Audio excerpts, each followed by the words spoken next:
Morning বন্ধুরা, কেমন আছো তোমরা সবাই? আশা করি সবাই ভালো আছো। তো দেখো, এই যে আমার ব্যালকনির বাগানের একটা ছোট্ট একটা পঞ্চমুখী ফুল ফুটেছে আজকে। একটা টাইম ফুল ফুটেছে, যেহেতু 9টা বেজে গেছে, এগুলো আবার টাইমেই ফোটে। তো এই যে, আর আজকে সকালবেলা একটুখানি বৃষ্টি হলো, এখন আমার হালকা একটু রোদও উঠেছে। তো চলো, আজকে আমি এখনও আমার এই যে ঘর দুয়ার কিচ্ছু পরিষ্কার হয়নি, সব ওলটপালট হয়ে রয়েছে। ছেলে পড়তে যাবে 9:30টার সময়, তারপরে ঘরটা পরিষ্কার করবো। শ্যামলী চলে এসছে, শ্যামলী কাজ করছে, আর আমি ওদিকে রান্নাও বসিয়ে দিয়েছি। এই যে আজকে রান্না হচ্ছে আমার ইলিশ মাছের মাথা দিয়ে কচুর শাক। তো কচুর শাকটা করার জন্য আমি প্রথমে এখানে কড়াইতে পাঁচফোড়ন দিয়ে ইলিশ মাছের মাথাটাকে ভেজে নিয়েছি নুন হলুদ মাখিয়ে। এরপরে আমি দিয়ে দেবো কচুর শাকটা। এই যে কচুর শাকটা দেখো, কচুর শাকটা আমি জল ঝরিয়ে সেদ্ধ করে দুদিন আগে ফ্রিজে রেখে দিয়েছিলাম। তোমরা এরকম করে স্টোর করে রাখতে পারো, তাহলে কী হবে,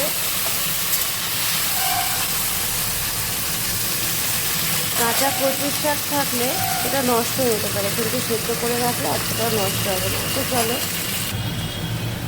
আমি গ্যাসের ফ্লেমটা কমিয়ে দিয়েছি, কচুর শাকটাকে ভালো করে নাড়িয়ে দিয়েছি। এর মধ্যে দিয়ে দেবো হলুদ আর লবণ, দিয়ে দিলাম পরিমাণ মতন লবণ।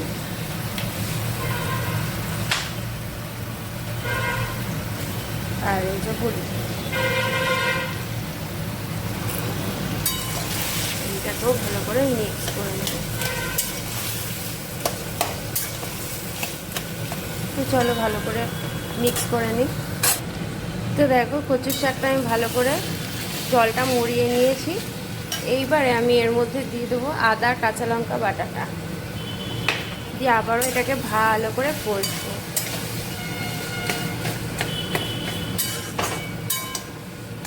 তোমরা হয়তো অনেকেই তেলের মধ্যে এই আদা কাঁচা লঙ্কাটা দাও, আমিও দিই, তবে আজকে একটু লেট করেই দিলাম, যাতে করে আরও ভালো করে কষানো যাবে সেই জন্য।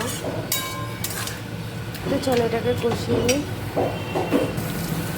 এর মধ্যে এবারে দিয়ে দিলাম ভাজা মশলা, 1 চামচ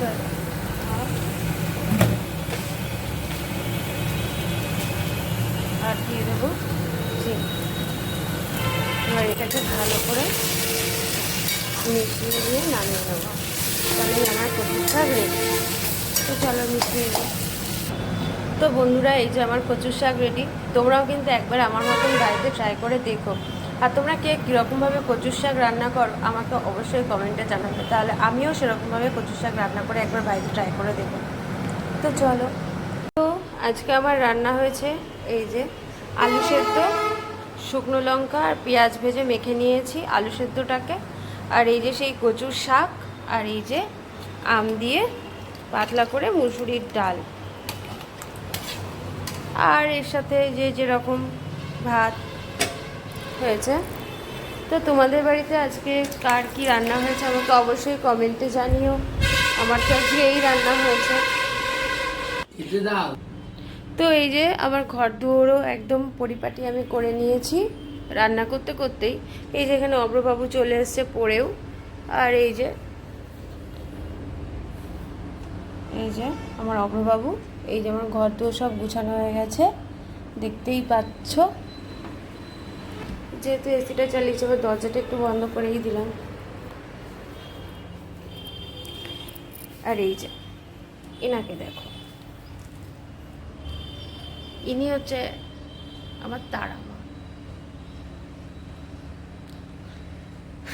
আমার তারা মাকে কেমন লাগছে তোমরা অবশ্যই কমেন্টে জানিও। তো আজকে ভিডিওটা এইটুকুই। এইবার আমি বাথরুম স্নান করবো আর কি। তো চলো, আজকে আমার রান্নাবান্না সব কমপ্লিট। তো চলো, টাটা।